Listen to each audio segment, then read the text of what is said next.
"You're going to rot here. The only way you're leaving is in a coffin." My own son's words echoed in my ears like daggers as he shoved me violently into the small, rustic cabin. The sound of my phone smashing against the wooden floor was the last thing I heard before the lock clicked from the outside. He had destroyed my only connection to the outside world, and now I was completely alone, without food, without water, abandoned like an animal in a cage. My heart hammered so hard against my ribs I thought it would break free. At 66, after giving my entire life to this ungrateful son, I found myself imprisoned by his own hands, condemned to die of thirst and starvation, while he was off on a luxury cruise with Marlene, his wife, and that terrible mother-in-law who manipulated him so much. But let me tell you how I got here, how the woman who was once the center of a happy family ended up a prisoner of her own blood. My name is Ella. For 40 years, I believed I had built a strong family, one filled with love and sacrifice. I had worked since I was 18, a seamstress in a small textile factory downtown. My hands, rough from so much sewing and embroidery, held our family together after my husband left us, when our son, Henry, was only 8 years old. From that moment on, Henry became my reason for living, the engine that pushed me out of bed before sunrise every morning so I could get to work on time. I remember the day I decided I would do anything to give my son the life he deserved. It was a rainy Tuesday in October, and Henry came home crying because the other kids were making fun of his worn-out sneakers. That night, while he slept, I counted every dollar I had saved for months to buy myself a new dress, money I immediately used to buy him the best sneakers in the store. Seeing his smile the next day was worth more than any outfit I could have bought for myself. That's how the years passed. Every extra dollar, every hour of overtime, every moment of rest I sacrificed, it was all for him. When he turned 16, I worked double shifts to buy him the motorcycle he wanted so badly. At 21, I mortgaged my small house to pay for his college education in engineering. I never complained. I never asked for anything in return. I truly believed a mother should give everything for her children without expecting anything back but their love and respect. Henry graduated with honors and got an excellent job at a construction company. I felt like the proudest woman in the world when I saw him leave every morning in his sharp suit, carrying his leather briefcase. "My son is a successful professional," I'd tell my neighbors with a smile that came from my soul. For the first few years after he graduated, our relationship seemed perfect. He visited regularly, took me out to elegant dinners, and always told me how grateful he was for all my sacrifices. Everything changed when he met Marlene. The first time he introduced her to me, something inside me cringed. It wasn't just her cold, calculating demeanor, but the way she looked at my son, as if he were an investment that needed to be protected from outside influences. Marlene was a 32-year-old woman, tall, with perfectly styled brunette hair and a smile that never reached her eyes. She worked as an administrator at a private clinic, and from the very start, she made it clear that she considered Henry's family, specifically me, to be beneath her social standards. During the first few months they were dating, I tried to get closer to her. I cooked her favorite dishes when they came to visit. I bought her small gifts with my few savings. I even learned to cook sophisticated meals that I knew she liked. But every gesture of love from me was met with a fake smile and sarcastic comments that my son either didn't notice or, worse, chose to ignore. "Ella, don't go to so much trouble," Marlene would say with that sugary voice that got on my nerves. "We don't need you to do all this. We're not kids anymore." But I could see the disdain in her eyes, the contempt for the older woman who had raised the man she now considered her property. The wedding took place 2 years later at a fancy hall that cost more than $20,000. I, who had dreamed for years about the day my son would get married, felt like a stranger in my own family. Marlene had organized everything without consulting me, from the guest list to the color of the flowers. When I tried to suggest that maybe we could include some family traditions that had been important to us, she looked at me as if I had said something completely ridiculous. "Ella, dear," she said with that condescending tone I had already started to recognize, "this is a modern celebration. I don't think our guests would appreciate those old-fashioned customs." Henry, who used to defend me against any derogatory comment, simply nodded and changed the subject. On the wedding day, I sat in the front row, wearing a green dress I had bought at a discount store, feeling small and invisible as I watched my son promise forever to a woman who had already started to pull him away from me. During the ceremony, when the officiant spoke about the importance of family and respect for parents, I saw Marlene squeeze Henry's hand with a smile that chilled me to the bone. That night, as I was clearing the dishes from the small dinner I had hosted at my house for our closest relatives, I happened to overhear a conversation between Marlene and her mother in the backyard. "Now that we're married, we need to set clear boundaries," Marlene was saying in a voice she had never used in front of me. "Henry is too soft with his mother. She thinks she can still control his life, but those days are over." "You're right, honey," her mother replied with a cruel laugh. "Men need their wives to open their eyes to these things. A meddling mother-in-law can ruin a marriage before it even starts." I froze behind the window, feeling every word like a slap in the face. The woman I had made so many efforts for, whom I had tried to love like a daughter, was already planning my exclusion from my own son's life. I finished cleaning the kitchen in silence, tears streaming down my cheeks, wondering if Henry knew what his new wife really thought of me, or if he had simply chosen to ignore it to keep the peace in his marriage. That night, for the first time in years, I went to sleep with an emptiness in my chest that I didn't know how to fill. The following months confirmed my worst fears. Henry's visits became more and more sporadic, and when he came, he was always with Marlene and for shorter and shorter periods. The conversations that used to flow naturally between us became tense and superficial, constantly interrupted by subtle but hurtful comments from his wife. "Henry, don't forget we have that dinner with my parents," Marlene would say every time my son seemed to be enjoying our conversation. Or, even worse, "Honey, your mother looks tired. Maybe we should go so she can rest," as if I were a decrepit old woman who needed to be cared for, instead of a vibrant woman who simply wanted to spend time with her son.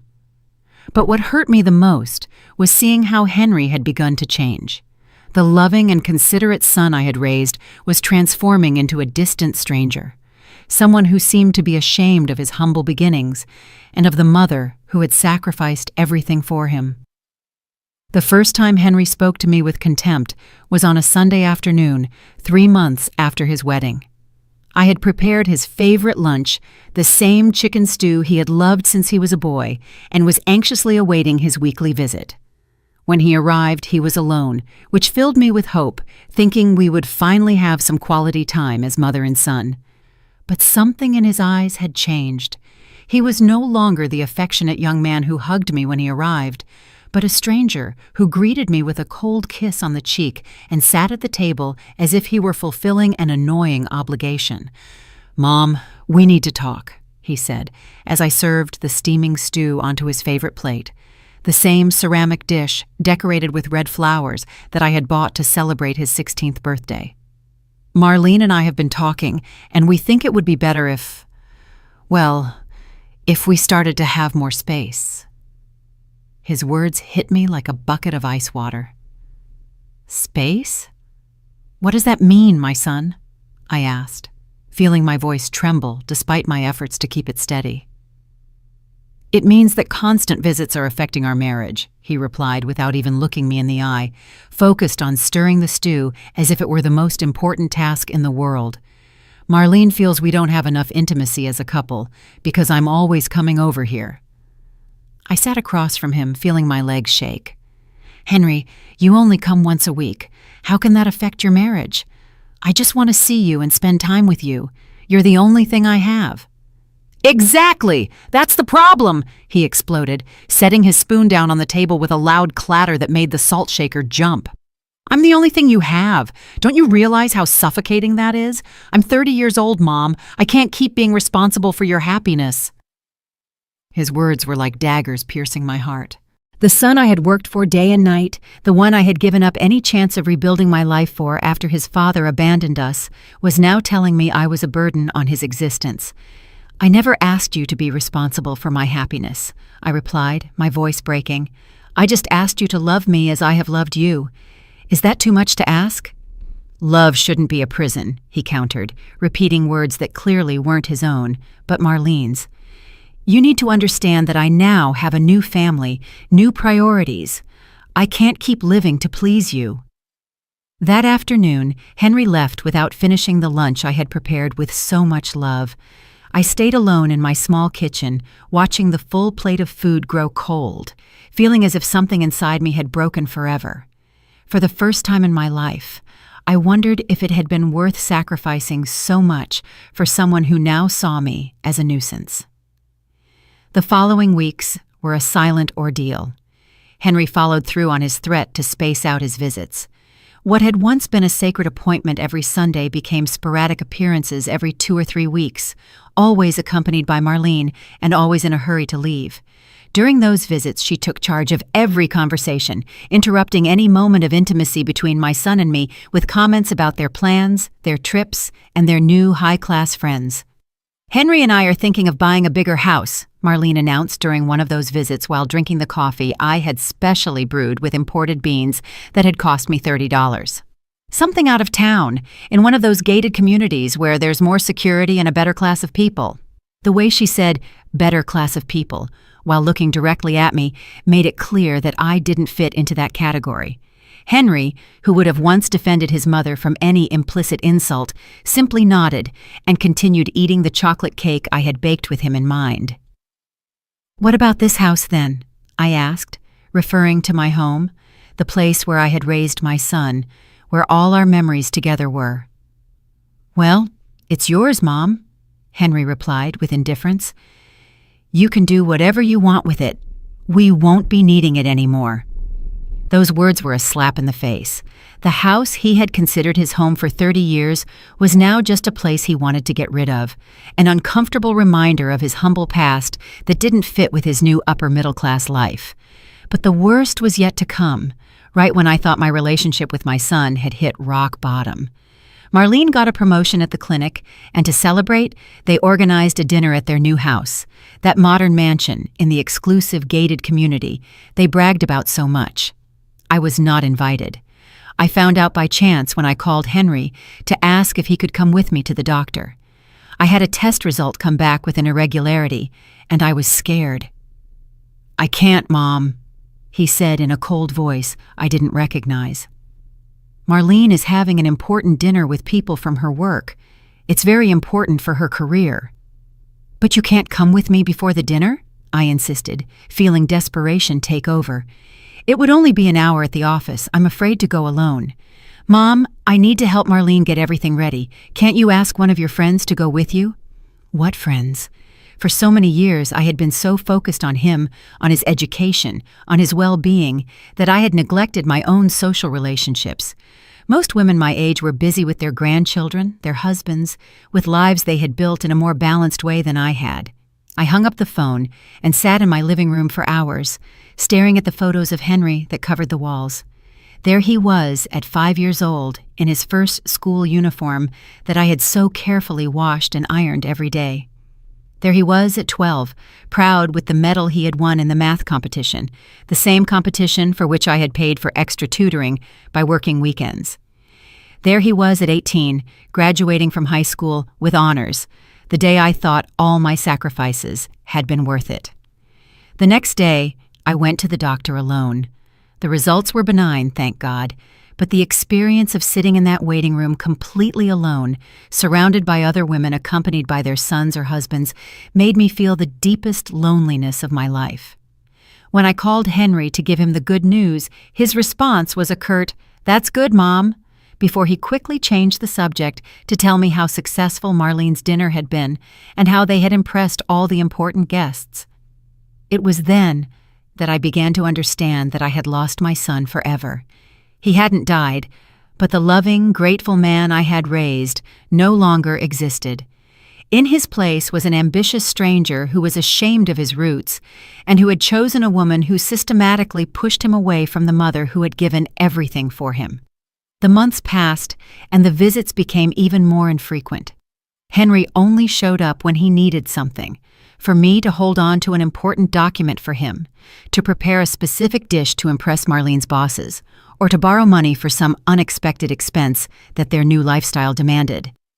"Mom, could you lend me $5,000? He asked me during one of his rare visits. "It's for the down payment on a new car. Marlene's broke down, and she needs something a bit more elegant for her job."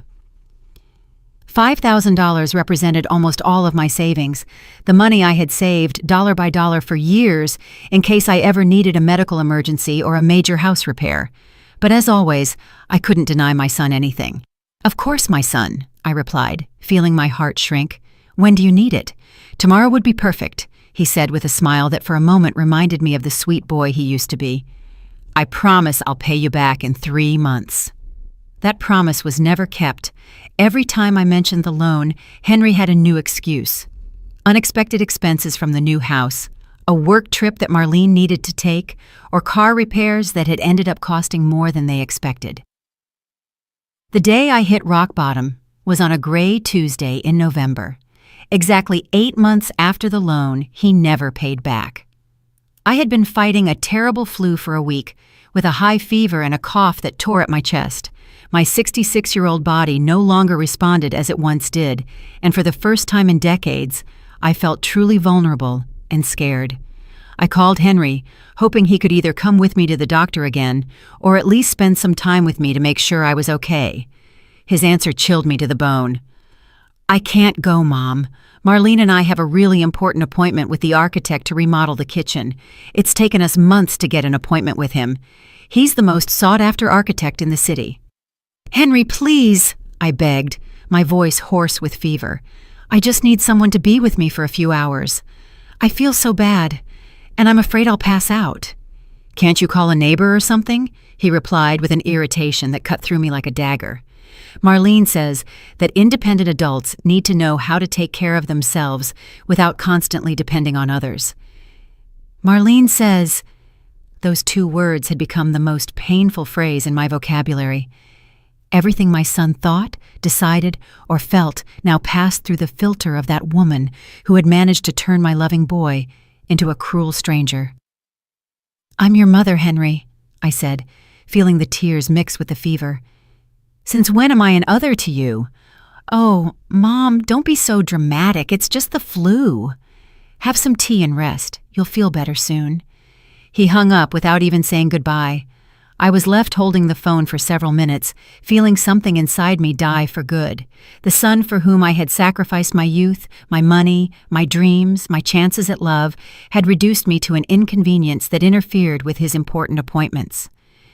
That night, as I lay in bed, trembling with fever and feeling more alone than ever, I made a decision that would change everything forever. I couldn't go on being the begging mother, the woman who pleaded for crumbs of attention and affection from a son who clearly despised me. I had to find a way to reclaim my dignity, even if it meant losing my relationship with Henry for good. My recovery from the flu took 2 full weeks. During that entire time, my phone remained silent. Henry never called once to ask how I was feeling, if I needed anything, or if I was even alive. It was my neighbor, Anne, a 70-year-old widow who lived in the house next door, who took care of me. She brought me medicine, prepared warm soups, and sat by my side during the most difficult nights. "Ella," Anne told me one afternoon while helping me change the sweaty sheets, "it's not normal for a son to abandon his sick mother like this. Something is very wrong here." She was right, but admitting it meant facing a truth I had been avoiding for months. My son had become a heartless person, and I had been an accomplice in that transformation by allowing him to treat me worse and worse without setting any boundaries. When I finally recovered, I decided it was time to act. If Henry wanted to treat me like a stranger, then so be it. I would no longer be the suffocating mother he described. I would no longer be available whenever he needed something. I would no longer be his personal ATM or his emergency cook. The first test came 2 weeks later when Henry called me as if nothing had happened. "Mom, could you make that lasagna Marlene loves so much? Her parents are coming for dinner, and she wants to impress them with some homemade food." For the first time in 30 years, I said no. "I'm sorry, Henry, but I can't. I have other plans." The silence on the other end of the line was so long, I thought the call had been disconnected. "Other plans?" he repeated in a tone of disbelief that would have been comical if it wasn't so pathetic. "What kind of plans could you possibly have?" "My own?" I replied, with a firmness that surprised even me. "I'm no longer available whenever you need me, especially after you didn't care if I was dead or alive during my illness." "What are you talking about? It was just the flu." "A flu that could have killed me, and you didn't even call to see how I was," I countered. "Marlene said it was better to give you space so you could recover and not feel pressured." He lied shamelessly. Marlene believes." I finally exploded. "When are you going to start thinking for yourself, Henry? When are you going to remember that you have a mother who loves you?" "Don't start with your drama," he yelled back. "If you don't want to help me with a simple meal, fine, but don't try to emotionally blackmail me." He hung up violently, leaving me trembling. But for the first time in months, I felt something close to relief. The following days were strange. On one hand, I felt guilty for having denied my son something, but on the other, I was experiencing a sense of freedom I hadn't felt in years. I didn't have to wait by the phone for his sporadic calls. I didn't have to emotionally prepare for his cold and calculating visits. For the first time in a long time, my house was truly my own. I took advantage of this freedom to reconnect with Anne and some other neighbors I had neglected during the years of obsessing over Henry. I started going for walks in the afternoons, tending to my small garden, and reading the books I had accumulated but never had time to enjoy. Slowly, very slowly, I began to remember who I was before I became solely Henry's mother. But my son was not ready to accept this new version of me. 3 weeks after our phone argument, he showed up at my door unannounced, accompanied by Marlene, and with a look of fury I hadn't seen since his adolescence. "We need to talk," he said as he walked into my living room without waiting for an invitation. Marlene followed, wearing a designer purple outfit that probably cost more than my monthly salary from the factory. "Of course, make yourselves comfortable," I said sarcastically, but I decided to remain calm. "How can I help you?" "You can start by explaining what's been going on with you lately," Henry said, sitting on the armchair where he used to curl up as a child so I could read him bedtime stories. "First you hang up on me, then you refuse to help with a simple meal, and now the neighbors are saying you're talking trash about us." "Talking trash about you?" I asked, genuinely confused. "What did I supposedly say?" "Anne told her sister, and her sister told the woman at the grocery store that you said I was an ungrateful son who abandoned his sick mother," Marlene chimed in with that voice that feigned concern but dripped with venom. "Do you realize the damage that can do to Henry's reputation at work?" My mouth fell open. It was true that I had talked to Anne about my disappointment with Henry, but I never thought my words would travel so far, or that my son would be more worried about his reputation than about understanding my feelings. "Your reputation?" I asked Henry directly, completely ignoring Marlene. "That's your biggest concern, isn't it?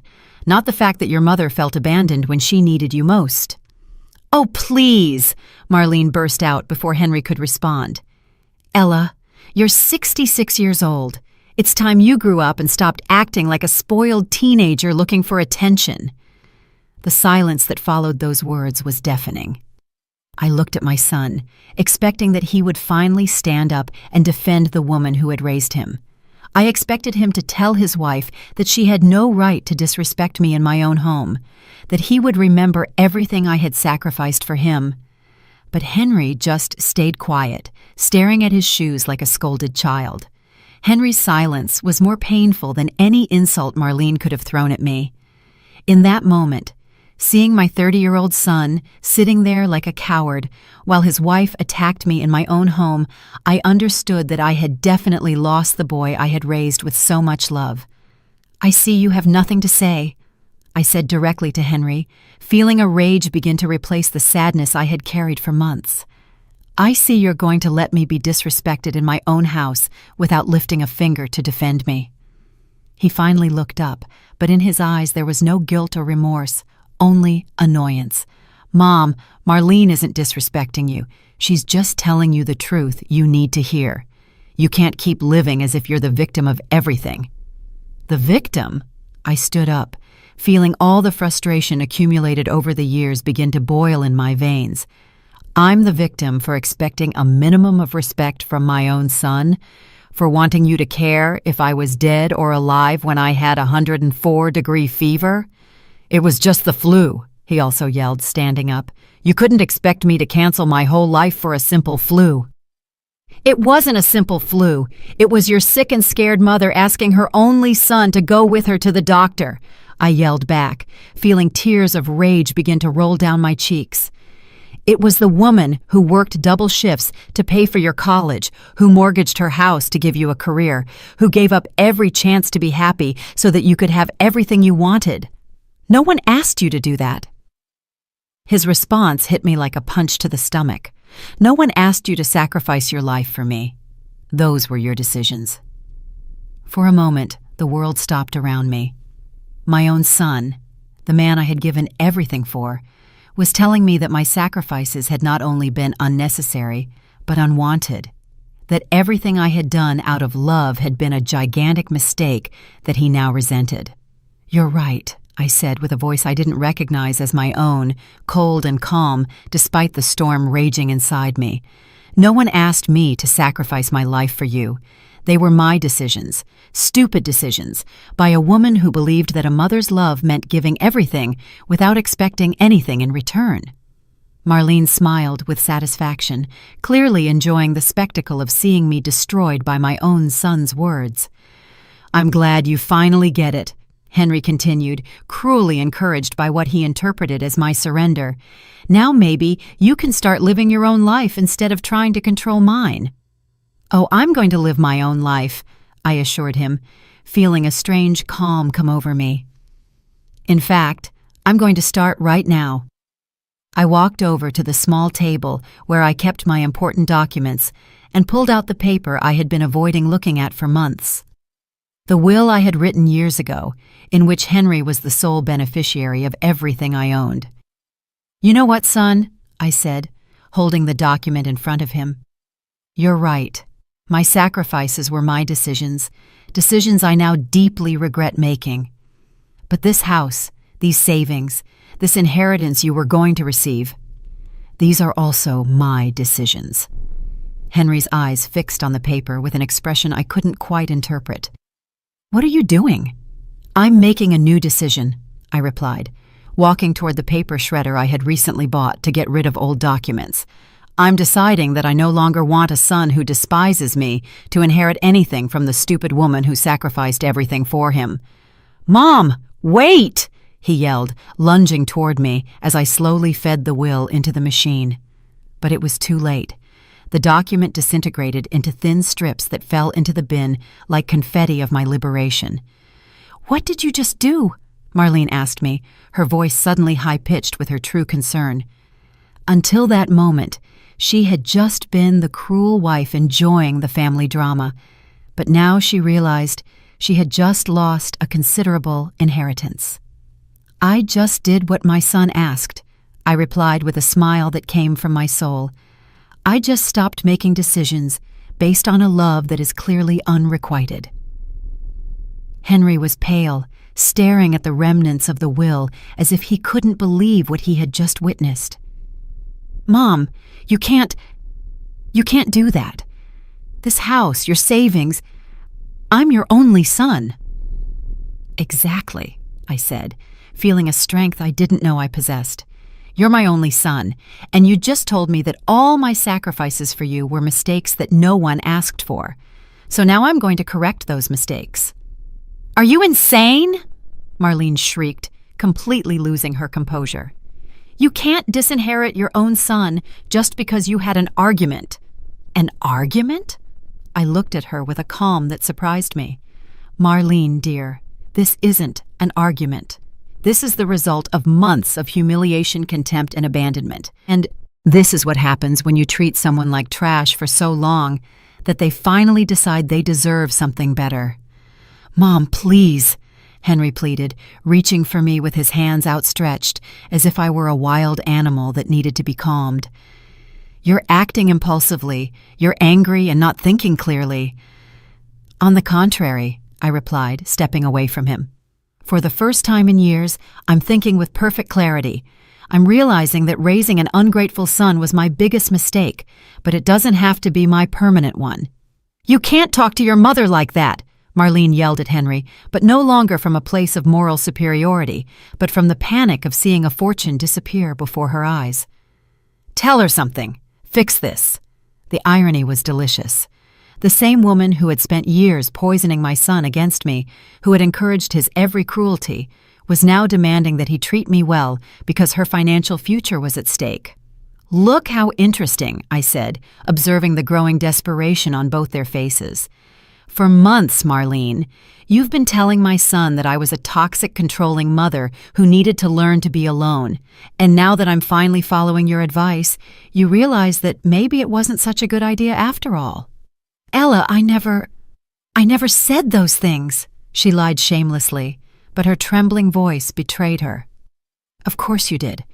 And my son, instead of defending himself or his mother, chose to believe every one of your poisonous words. He chose to treat me like a nuisance, instead of the woman who gave him life and paid for the education he now uses to earn the money you both love to spend. Henry sank back onto the armchair with his head in his hands. For a moment, for just a moment, I saw a flicker of the vulnerable boy he used to be, and my heart almost broke. Almost, Mom, he said in a small voice. I know I've been difficult lately. I know I might not have been the son you expected, but you can't punish me like this. We're family. Family? I repeated the word as if it were the first time I had ever heard it. Do you know what that word means, Henry? It means being there when the other person needs you. It means mutual respect. It means not allowing anyone, not even your wife, to humiliate the person who gave you life. I can change, he mumbled, but his words sounded hollow even to himself. No, I responded with a firmness that surprised him. I'm no longer interested in whether you can change. I'm no longer interested in being the mother who begs for scraps of affection from a son who clearly despises me. I've decided I deserve better than that. But we're your only family, Marlene shrieked, now playing the emotional blackmail card she had so often criticized me for using. I smiled at her with a sweetness that contrasted brutally with my words. You were my family. Now you are two strangers who came to my house to disrespect me and demand an inheritance you're no longer going to receive. You can't do this, Marlene screamed, completely losing the mask of sophistication she had always worn with me. That house is worth more than $150,000. Your savings are our future. I heard her speak of our future, as if my money, the money I had earned sewing for 40 years, was something that belonged to them by divine right. The woman who had treated me like an ignorant peasant for years was now claiming my inheritance with the desperation of someone who had just seen their life plan vanish. Interesting, I said, crossing my arms. So now my savings are your future. The same woman who told me I was a dramatic old woman who needed to grow up is now here demanding that dramatic old woman's money. Henry stood up abruptly, with an expression I had never seen on his face before. It was a mixture of panic, rage, and something that looked dangerously like a threat. Mom, you're going to reverse this right now, he said in a low, controlled voice that reminded me of his father at his worst. You're going to call your lawyer, and you're going to make a new will where I'm your only heir. Or what? I asked, feeling a strange calm in the face of his threatening attitude. What are you going to do if I don't, Henry? Or you're going to find out what it really means to be alone, he replied, approaching me with slow, deliberate steps. Do you think anyone is going to take care of you when you're a frail old woman? Do you think you'll be able to keep this house when you're 80 and can't even walk? His words were like daggers, but they no longer hurt me as they once did. The woman who had endured months of humiliation had died in the last 20 minutes. In her place, someone stronger had been born, someone who finally understood her own worth. I'd rather die alone in a nursing home than continue living as the emotional slave of a son who despises me, I responded with a serenity that baffled him. I'd rather strangers take my money than give it to someone who treats me like garbage." "You're insane!" Marlene screamed again. "Completely insane. Henry, do something. Your mother has lost her mind." "I haven't lost my mind," I replied, walking toward the front door. "I've found it, and now I'm kindly asking you to leave my house." "We're not leaving until you fix this insanity," Henry declared, planting himself in the middle of the living room as if he owned the place. "Then I'll have to call the police to explain the concept of trespassing," I replied, heading for the phone. "Don't you dare!" he yelled, snatching the receiver from my hand with a violence that scared me. For the first time in this confrontation, I felt a flicker of real fear. The man standing in front of me was no longer my son. He was a desperate stranger, capable of anything to protect what he considered his, and in that moment, I knew I was in real danger. "Give me back that phone," I said, trying to keep my voice steady. "Not until you come to your senses," he replied, holding the device out of my reach. "You're going to sit down, you're going to calm down, and we're going to talk about this like civilized adults." "Civilized adults?" I laughed, feeling a hysteria that bordered on madness. "You're going to teach me about being civilized? You, the man who just snatched the phone from his 66-year-old mother?" "It's for your own good," he yelled, and in that moment, I saw Marlene's influence on him completely. Those were words she had used with me many times, always justifying her cruelties as acts of tough love. "My own good," I repeated, feeling the last fiber of maternal love break for good in my chest. "For 30 years, everything you've done against me has been for my own good. Marrying a woman who hates me was for my own good. Abandoning me when I was sick was for my own good. Humiliating me in my own home is for my own good." Marlene approached us with that fake smile I knew so well. "Ella, dear, I know you're hurt, but you have to understand that Henry only wants what's best for you. We all want what's best for you. All of us."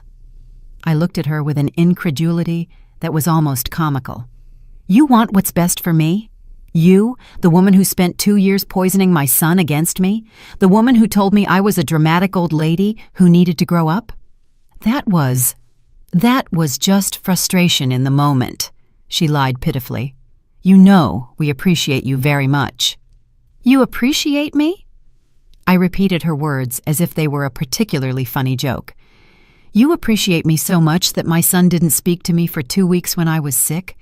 You appreciate me so much that you come to my house to demand I reverse a decision I made about my own money?"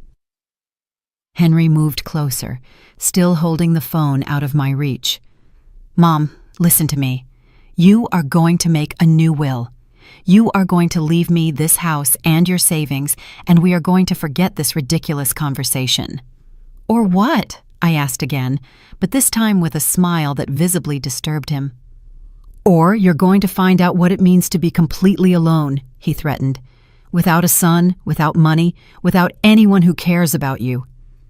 "Henry," I said, moving toward him until our faces were just a few inches apart, "I'm already completely alone. I've already found out what it's like to have a son who doesn't care about me.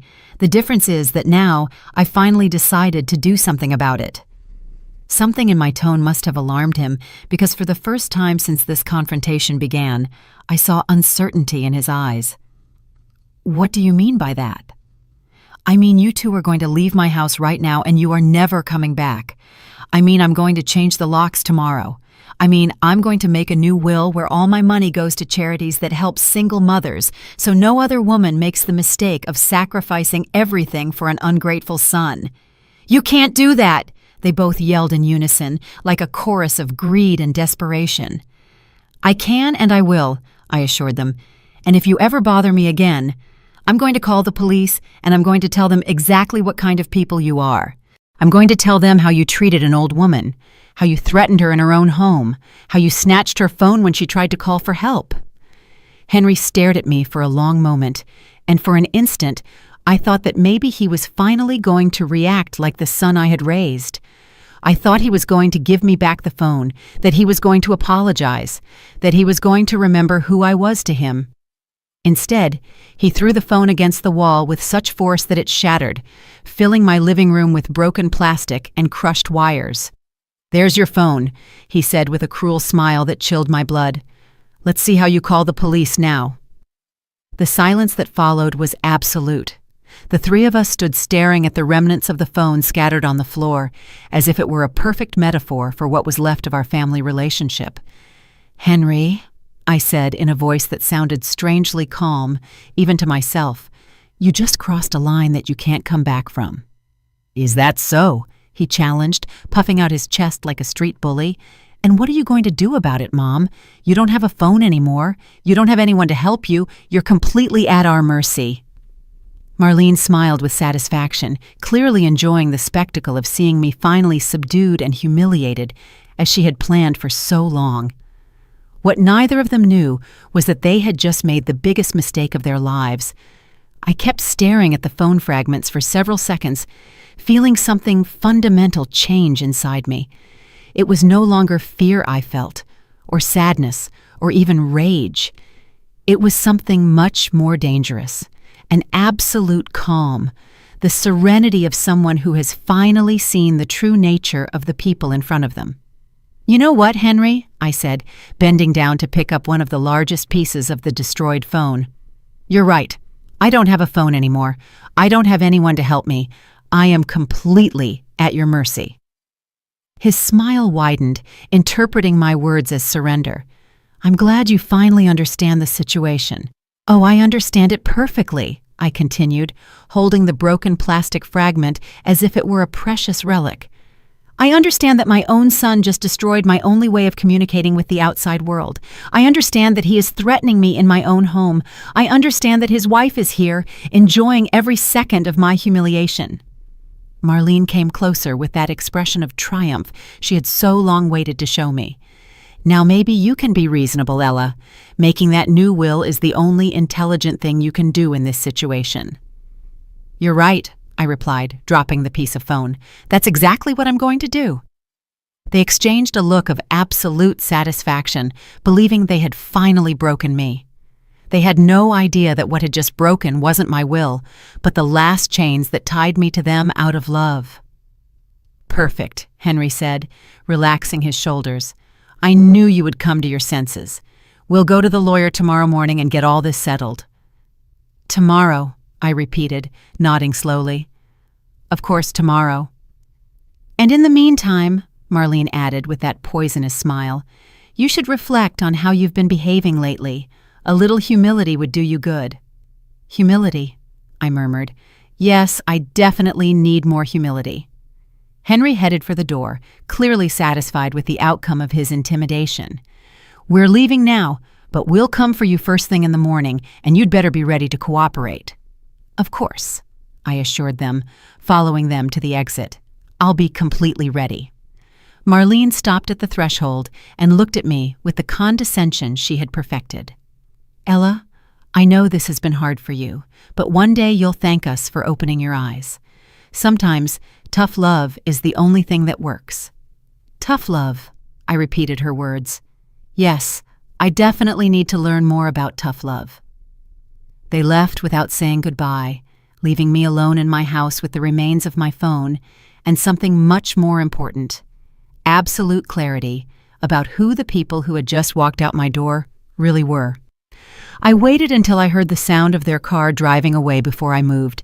Then, with a calm that surprised me, I went to my bedroom and pulled out the cell phone I had secretly bought 3 months earlier from under the mattress. After realizing I needed a way to communicate that Henry didn't know about, I dialed Anne's number. "Anne, it's Ella. Could you come over? I need your help with something urgent." 20 minutes later, Anne was sitting in my living room, staring at the remnants of the phone with an expression of absolute horror. "Ella, this is very serious. Your own son threatened you and destroyed your phone. We have to call the police." "No," I said, serving her a cup of tea with perfectly steady hands. "Not yet." "What do you mean, not yet? This is domestic violence. It's intimidation. You can't let them treat you like this." "I won't let them," I assured her, "but I'm going to handle it my way." Anne studied me with those wise eyes of hers, trying to understand what I was thinking. "What do you have in mind?" "They think they've broken me," I explained, feeling a strange smile form on my lips. "They think tomorrow I'm going to go like an obedient sheep and make a new will where I leave them all my money." "And you're not going to?" "Oh, yes, I am," I said, and my smile widened. "But it won't be the will they expect."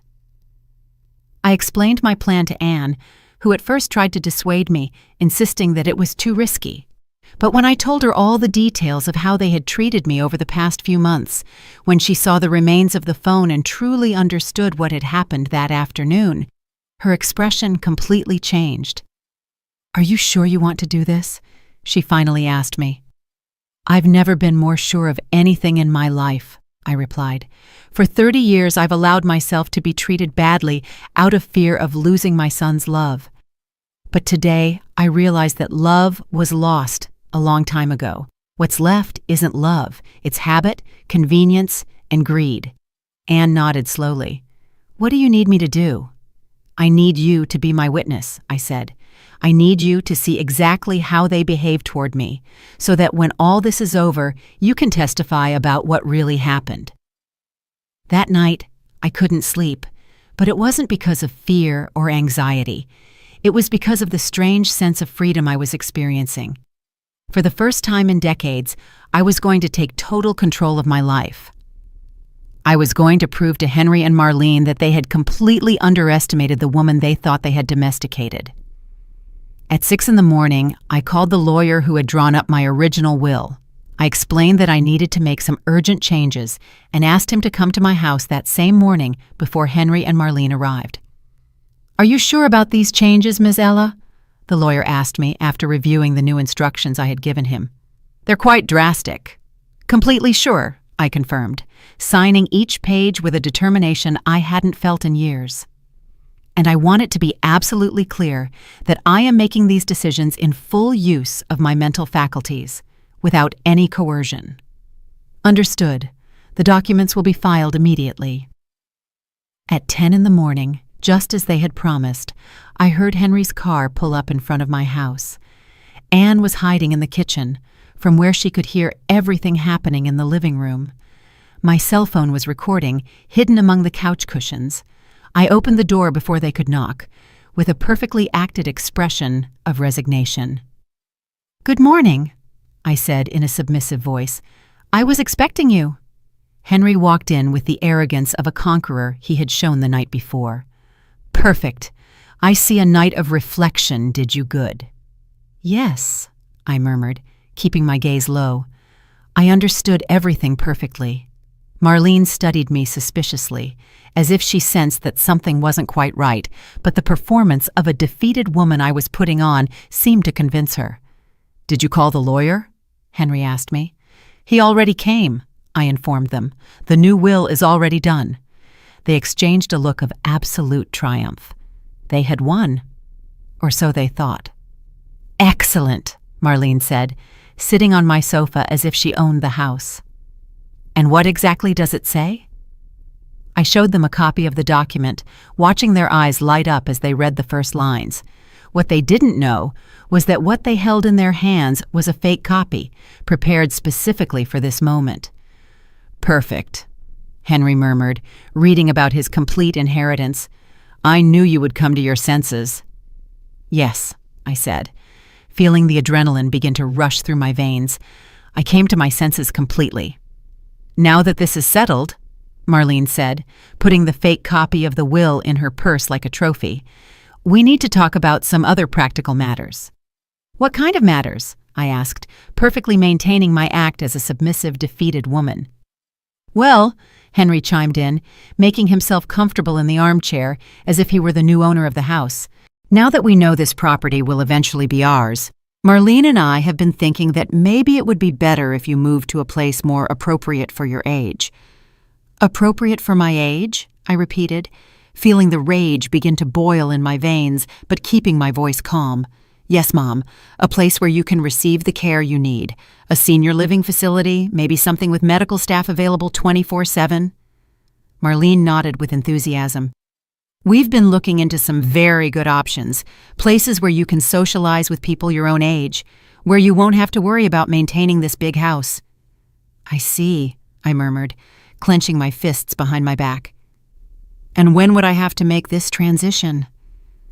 "Well," Henry said, exchanging another knowing look with his wife, "we were actually thinking, the sooner the better. This house needs some major renovations if we're going to sell it for its real value." "Sell it?" I looked at them with feigned confusion. "But I thought you wanted it for yourselves." "Oh, no," Marlene replied with a laugh that made my teeth grind. "This house is too old, too small for our needs, but the lot is excellent, very well located. With the right renovations, or even better, by demolishing it and building something modern, we could get almost $400,000. There it was, the complete, ruthless truth. Not only did they want to kick me out of my own house, but they planned to erase every trace of the life I had built there, every memory of the years I had spent raising my son within these walls. $400,000, I repeated slowly. "That's a lot of money." "Exactly," Henry confirmed. "And with your savings, which according to the will amount to $50,000, we'd be talking about over $500,000. It's enough for Marlene and me to buy the house of our dreams in the best neighborhood in the city." "The house of your dreams," I murmured, feeling every word like a slap. "And where do I fit into these dreams?" "You're going to be perfectly cared for at the facility," Marlene assured me with the condescension she had so perfected. "You'll have everything you need: food, a roof over your head, medical attention. What more could a woman your age ask for?" What more could I ask for? Maybe respect, maybe gratitude, maybe for the son I sacrificed my whole life for, not to treat me like an old piece of furniture to be gotten rid of. "And when would all this be ready?" I asked them, still maintaining my act. "Actually," Henry said, looking at his wife as if asking for permission to continue, "we've already made some calls. There's a very good facility on the outskirts of town that has immediate availability. We could take you tomorrow morning to check it out." "Tomorrow?" The speed with which they had organized my exile took my breath away. "Isn't that a bit rushed?" "Mom," Henry said with the forced patience one uses with difficult children, "the longer we wait, the harder it will be for you to adapt. It's better to make the change quickly, like ripping off a Band-Aid." Like ripping off a Band-Aid? That was the metaphor my son had chosen to describe the moment he would uproot me from my home, my memories, from everything that had been my world for 4 decades. "Besides," Marlene added, "we've already contacted some contractors to come and appraise the property. One of them can come next week, but we need the house to be available." "Available," I repeated to myself. "Exactly," she confirmed with a smile she didn't try to hide. I stayed silent for several minutes, pretending to process all the information they had given me. In reality, I was savoring every second of this conversation, recording every cruel word, every ruthless plan, every display of the greed and contempt they had been hiding behind their masks of filial concern. "You know what?" I finally said, getting up from the couch with deliberately slow movements. "I think you're right. I think it's time I accepted the reality of my situation." They both visibly relaxed, interpreting my words as the total surrender they had been looking for. "I'm glad to hear you say that," Henry said, also standing up. "I know it's difficult, but in the end, you'll be happier this way." "Happier," I nodded. "Yes, I'll definitely be happier." "So tomorrow we'll go see the facility?" Marlene asked, already taking out her phone to make some sort of arrangement. "Tomorrow," I confirmed. "But first, there's something I need to show you. Something important I found while I was organizing my things for the move." "What is it?" Henry asked with sudden interest. "It's in the basement," I explained, heading for the door that led to the stairs. "It's something that belonged to your grandfather, something I thought you might like to have as a family keepsake." Curiosity got the better of any caution they might have had. The two of them followed me into the basement, descending the wooden stairs that creaked under our feet. My basement was a place Henry had avoided for years. As a child, he had an irrational fear of closed, dark spaces, and as an adult he simply decided he had no reason to go down there.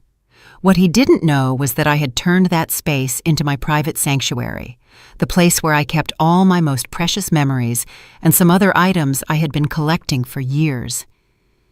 "It's a bit dark," I told them, turning on the stair light but leaving the rest of the basement in shadows. "Be careful where you step."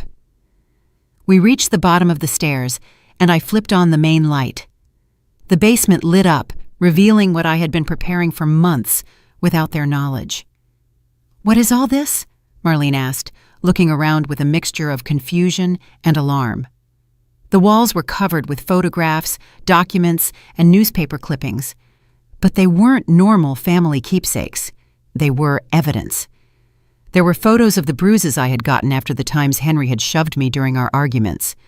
Copies of bank statements that showed all the loans he had never paid back. Recordings of conversations where he and Marlene talked about me disrespectfully, thinking I couldn't hear them. "This is my archive," I explained with a calmness that contrasted brutally with the look of growing panic on their faces. "Everything you've done, everything you've said, everything you've planned, it's all here."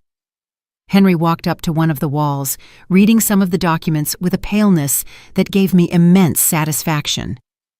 "Mom, what is this? Why?" I finished his question. "Why did I document everything? Because I knew that eventually I was going to need proof of who you two really are."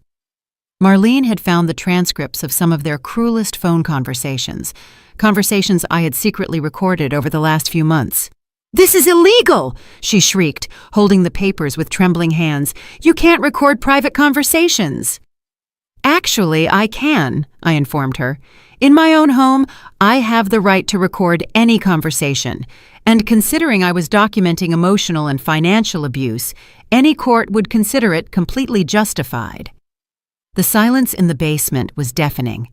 Henry and Marlene moved between the walls, covered in evidence like zombies, reading transcripts of conversations where they had planned my future without consulting me, seeing photographs that documented every humiliation, every moment of contempt they had made me endure.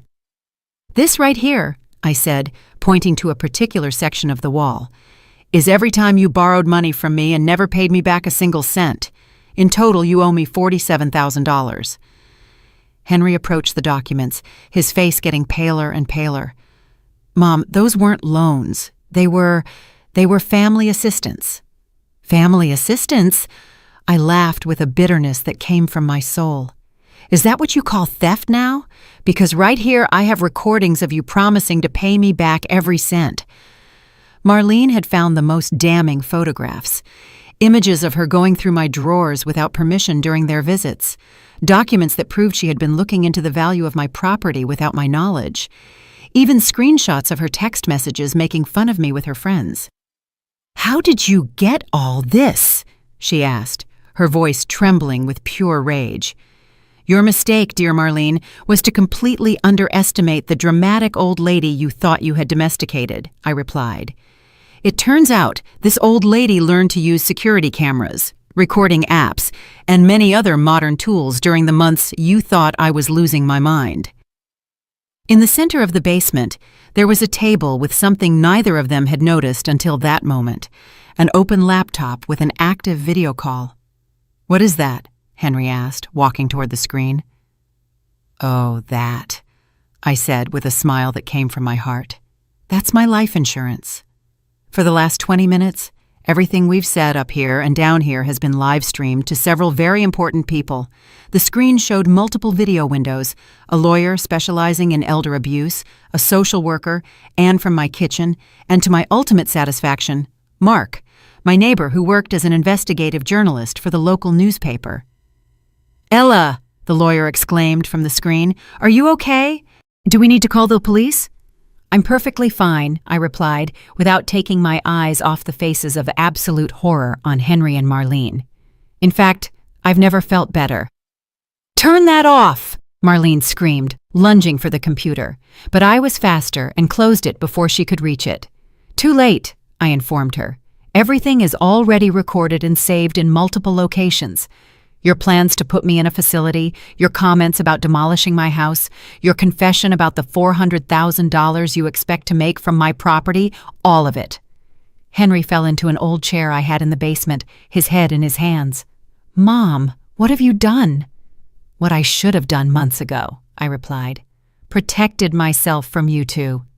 "You can't use any of this," Marlene screamed, waving the papers she had been reading. "It's private conversations. It's an invasion of privacy." "Honey," I said with infinite patience, "documenting abuse isn't an invasion of privacy. It's survival." I walked toward another section of the wall where something was hung that filled them with even greater terror: copies of recent legal documents. "These right here are particularly interesting," I continued. "They're the lawsuits I'm going to file next week. One for elder financial abuse, another for intimidation and threats, and this last one for property damage for the phone you destroyed yesterday." "Are you crazy?" Henry yelled, standing up abruptly. "I'm your son. You can't sue your own son." "My son?" I looked at him with a coldness that made him recoil. "My son died months ago, Henry. The person standing in front of me is a stranger who threatens me, who destroys my things, who plans to steal my inheritance and put me in a home against my will." Tears began to roll down my cheeks, but they weren't tears of sadness. They were tears of liberation, of justice, of a satisfaction I had been waiting to feel for far too long. "But that's not all," I continued, walking toward the most important document of all. "This one right here is my favorite." I showed them a copy of the real will, the one I had signed that morning with the lawyer. "Remember the will I showed you upstairs? It was fake. This is the real one." Henry snatched the document from my hands, reading it with a desperation that gave me more pleasure than I had felt in years. "This can't be," he mumbled, reading line by line. "You can't have done this." "What does it say?" Marlene asked, trying to read over her husband's shoulder. "It says," I informed her with a radiant smile, "that all my property and my savings will go to a foundation for single mothers who are fighting to get an education for their children. It says that not a single cent will go to people who treat the elderly like garbage." Marlene went completely pale. "You can't do that. We're your family." "My family." I laughed until my ribs hurt. "My family doesn't threaten me. My family doesn't plan to put me in a facility so they can sell my house. My family doesn't destroy my things when they don't get what they want." "Mom, please," Henry pleaded, and for the first time in months, I saw something that resembled the son I had raised. "I knew we had been difficult with you, but I didn't know you felt this way." "You didn't know?" I snatched the will from his hands. "You didn't know when you hung up on me while I had a fever? You didn't know when you allowed your wife to insult me in my own house? You didn't know when you threatened to leave me completely alone if I didn't do what you wanted?" I was just frustrated," he stammered. "I didn't mean those things." "But you said them, and you meant them. And for months, you treated me as if I were a nuisance you had to tolerate until you could finally get rid of me." Marlene had started to cry, but they weren't tears of remorse. They were tears of pure rage and frustration at seeing her perfect plan crumble before her eyes. "This isn't over," she shrieked. "We're going to contest that will. We're going to prove you aren't of sound mind." "Go ahead," I told her, moving closer until we were face to face. "Try to prove I'm not of sound mind. Try to explain to a judge why a woman who meticulously documented months of abuse and neglect doesn't have the right to decide what to do with her own money." The silence that followed was absolute. They both finally understood that they had lost, that their greed and cruelty had been their undoing. "Besides," I added, heading toward the stairs, "you forgot that all of this is going to be published in the newspaper next week. Mark already has all the material he needs to write a very interesting article about elder abuse in middle-class families. Your names, your photographs, your own words describing your plans for me." "You can't do that," Henry yelled, following me toward the stairs. "That will ruin my career." "You should have thought about that before you threatened your mother," I replied, without turning to look at him. We reached the main floor of the house, where Anne was waiting for us with a look of absolute satisfaction on her face. "How did it go?" she asked, even though the devastated expressions of Henry and Marlene had already given her the answer. "Perfectly," I replied. I think our guests are ready to leave now." Henry and Marlene stood in my living room like statues, processing the magnitude of what had just happened to them. All their arrogance had vanished, replaced by a desperation that I might have pitied if I hadn't been savoring every second of their destruction. "Mom," Henry said to me in a broken voice I hadn't heard since he was a child, "there has to be a way to fix this. We're family. We can find a solution." "A solution?" I looked at him with a calm that contrasted brutally with his panic. "The only solution was for you to treat me like a human being. You had that opportunity for months, and you wasted it every single day." Marlene had started pacing in circles, mumbling to herself about lawyers and legal appeals, completely unable to accept that they had been defeated by the dramatic old lady they had so underestimated. "Ella," she finally said, trying to regain some of her former composure, "I know we've had our differences, but this is too extreme. You're destroying your own family." "I didn't destroy anything," I replied. "You destroyed this family the day you decided that my love was a burden and my money was your right. I'm just documenting the destruction you've already caused." Anne came over to me and placed a protective hand on my shoulder. "Ella, I think it's time for them to go. The police are on their way to take a formal report about the intimidation and the broken phone." "The police?" Henry went even paler. "Mom, please, don't do this. My job, my reputation, everything is going to be ruined." "Your reputation?" I repeated his words with genuine incredulity. "Until the very end, all you care about is your reputation. Not the pain you caused me, not the years I lost loving you unconditionally. Just your precious reputation." "It's not just that!" he yelled. And for a moment, I saw a flicker of the violent temper he had shown the day before. "It's my whole life, my career, everything I've worked for." "Everything you've worked for?" I murmured, walking to the window where I could see the flashing lights of a police cruiser approaching down the street. "Are you referring to the career I paid for with my savings? The job you got thanks to the education I financed by working double shifts?" The sound of the siren grew louder, and both Henry and Marlene instinctively headed for the door, like frightened animals, looking for an escape. "Don't go yet," I said to them with a smile that must have been terrifying. "I want you to stay and meet the officers. I want you to personally explain why you thought threatening a 66-year-old woman was a good idea." The police knocked on the door at exactly 3 o'clock in the afternoon. 2 young officers listened to my story with a seriousness that filled me with satisfaction. Anne corroborated everything she had witnessed, and the audio recordings I had made were accepted as preliminary evidence. "Ms. Elliott," one of the officers said to me after taking all the information, "do you want to press formal charges against your son and his daughter-in-law?" I looked at Henry, who was sitting on my sofa with his head in his hands, completely defeated.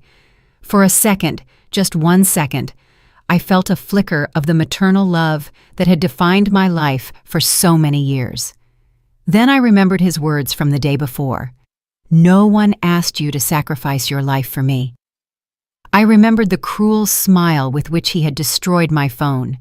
I remembered the plans they had made to put me in a facility without my consent. "Yes," I replied to the officer in a firm voice. "I want to press formal charges."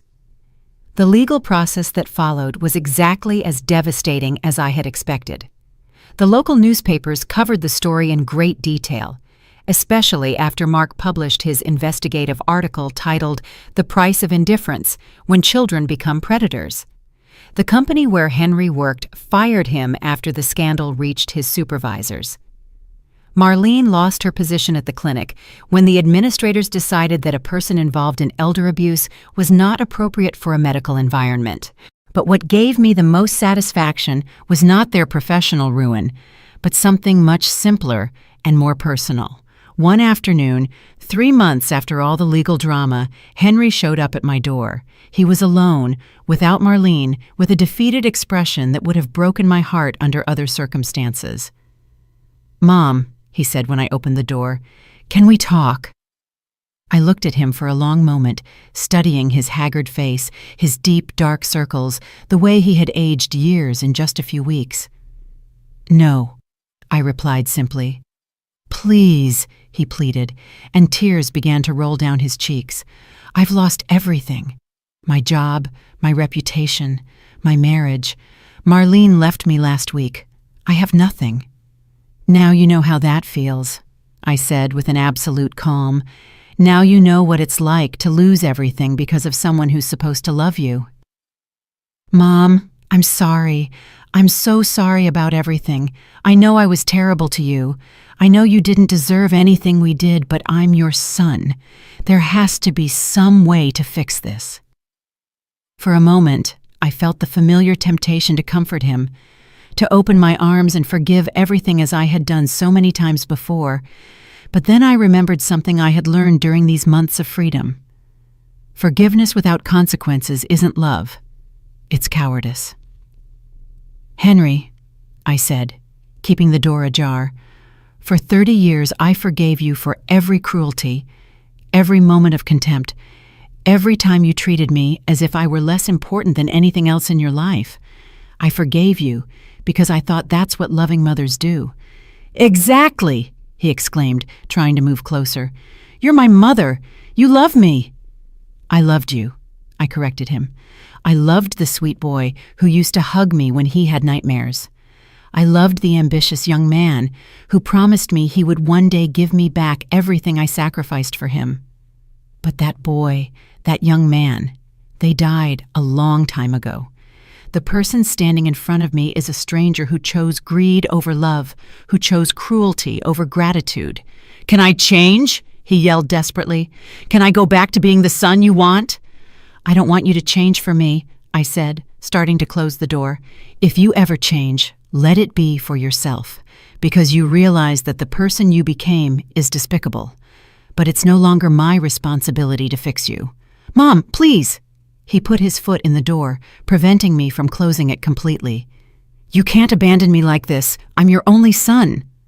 I didn't reply with a firmness that surprised even myself. "You abandoned me.